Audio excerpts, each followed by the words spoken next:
আরে তোমাদের শর্টস ফিডে আমার ভিডিওটা চলেই এসছে, বাহ! হাতে যদি 1 মিনিট সময় থাকে আর আমার থোবরাটা যদি ভালো লাগে তাহলে ভিডিওটা দেখো, না হলে স্কিপ করে দাও। আজকে তোমাদের সাথে একটা হালদির get ready with me share করছি। আমার মুখটা যেহেতু একদম প্রিপেয়ার করা ছিল কোল্ড ক্রিম দিয়ে, টোনার দিয়ে, সো আমি একেবারে সিসি ক্রিম থেকে শুরু করেছি। আর এই কানের দুটো নিয়ে না একটু কনফিউশনে ভুগছিলাম, দেন দেখলাম এটা বেশি ভালো লাগছে।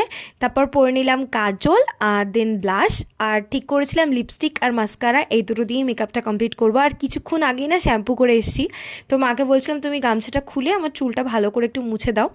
আর তারপর মাস্কারা দেওয়ার পর মাকে বললাম যে মা আমি চুড়িগুলো পরতে পারছি না, একটু হেল্প করো। মা ছাড়া না আমি সত্যিই অচল।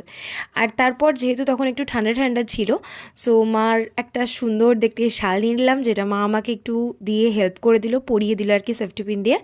দেন পারফিউম দিয়ে আমার লুকটা কমপ্লিট করলাম। আর এটা কার হালদির জন্য আমি রেডি হচ্ছিলাম বলো তো? আর কেউ নয়, অনন্যা দিদি। কেমন লাগলো শর্টসটা তোমাদের অবশ্যই জানিও। বাই।